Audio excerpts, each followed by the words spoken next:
Good day, tremendous truckers, I'm Unsilent, and let's talk about hyperbole. I like to think that's something that I'm not particularly prone to, but that would also make me an unrealistically massive outlier in society. Nowadays, so many things are described at the extremes of history. Doom Eternal is called one of the greatest games ever made before it's released into the wild. There's the ever-changing and completely subjective list of greatest games of all time. New entries in the TV and movie world ruining entire decade or decades long franchises. Shut the fuck up. Of course, extreme reactions lacking perspective aren't exactly a new phenomenon. Let's go back nearly 2 decades to a little game called Big Rigs Over-the-Road Racing. I'm sure a good number of you have heard of it, but how many of you have actually played it? Given the number of critics who've panned it, I wouldn't blame you for never trying it. After all, who wants to feel like they've wasted their time or money, whether that's your own opinion or something that is beaten into you by the collective wisdom of the interwebs? Big Rigs is a truck racing game. No, I don't mean in the style of the NASCAR truck series, which are race cars on closed courses. No, this is proper semis, or lorries as you might also know them, racing on street circuits. It's a 1v1 battle of man and machine on tight circuits bordered by buildings and mountains. In a way, Big Rigs was a precursor to the modern truck racing and driving genre. Look at how popular Euro and American truck simulators are.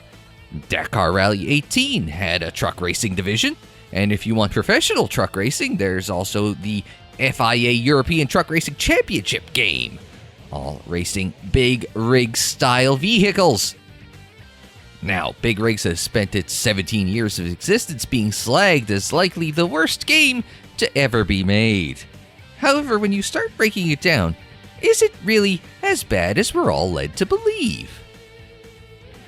The pessimists and naysayers in the so-called gaming media would have you believe that it's entirely unrealistic that a transport could go through solid objects or up steep hills. However, there are real-world and video game examples of this happening. Going up steep hills? Well, I just did that in the aforementioned Dakar Rally 18, not to mention the Not Mako in Mass Effect Andromeda. It has 6 wheels, it's just like a lorry, it counts!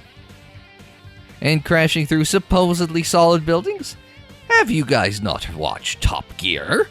The iconic British motoring show showed that it's possible to crash through buildings and solid brick walls in a transport. In fact, watching that episode shows that the most unrealistic part of this game is the lack of gear changes.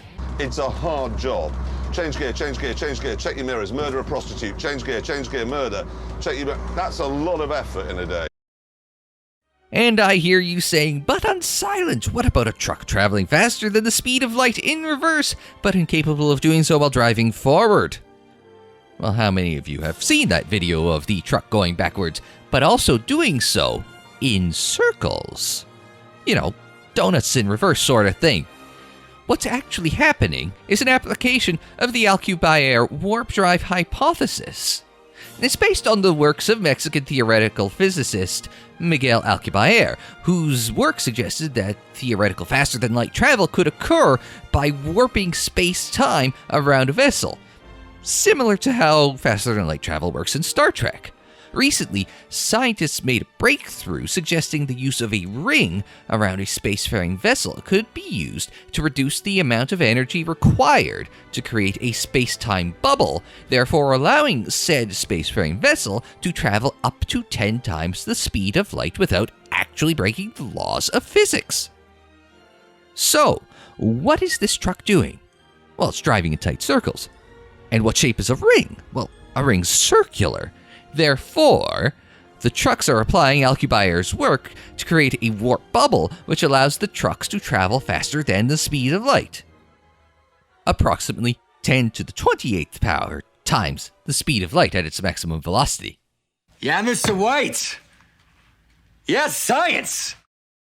And honestly, this is a much better sci-fi example than the Star Trek Voyager episode Threshold, in which Tom Paris reaches Warp 10, then turns into a monster, kidnaps Captain Janeway, goes to Warp 10 again, which results in both of them turning into salamanders who end up mating. and then the doctor does some technobabble stuff and they're back to normal before the hour is done. Shut the fuck up. Big Rigs makes a hell of a lot more sense than that. And it's not just contributions to the field of theoretical physics that Big Rigs made. It also had an impact on meme culture. Now, when you win a race, you get a victory screen that says, "You're winner." Considering the death of the English language, not everyone might understand the grammatical issue, but fortunately, I'm quite pedantic when it comes to written grammar.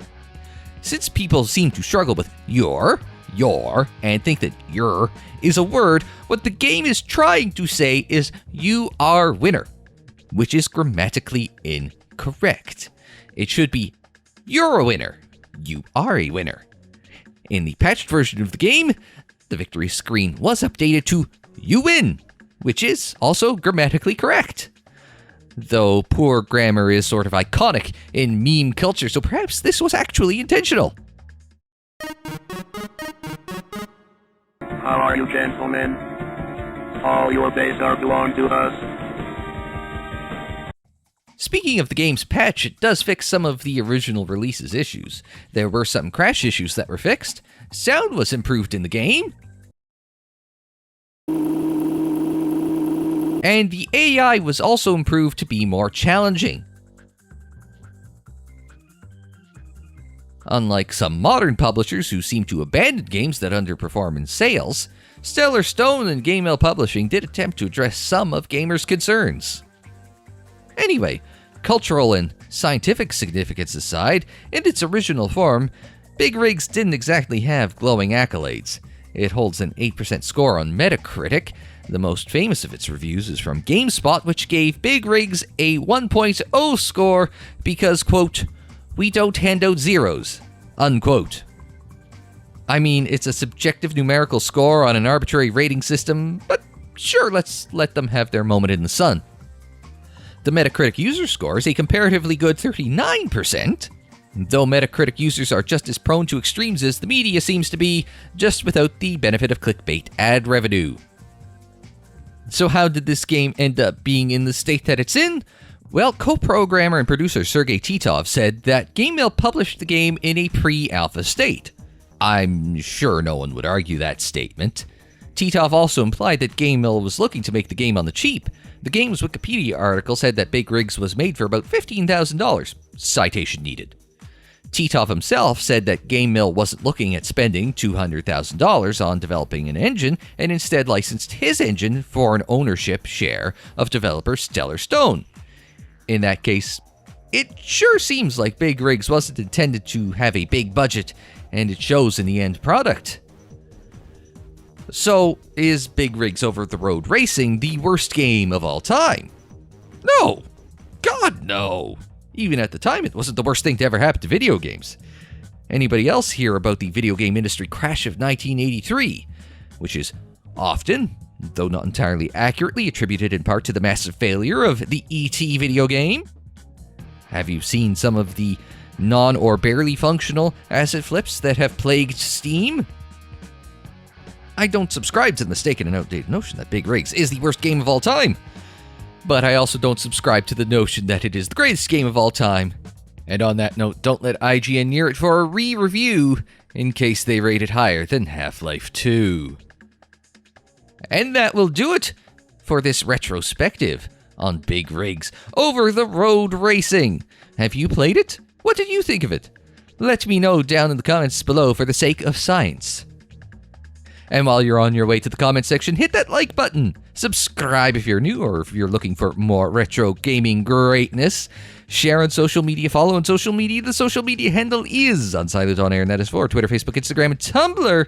And don't forget, there are many more looks at the great and not so great in retro gaming in the playlists there on the screen in the description down below, and more videos anytime on the channel page. And until next time, I'm Unsilent. Thanks very much for joining me. Like, share, subscribe, and we will see you next time.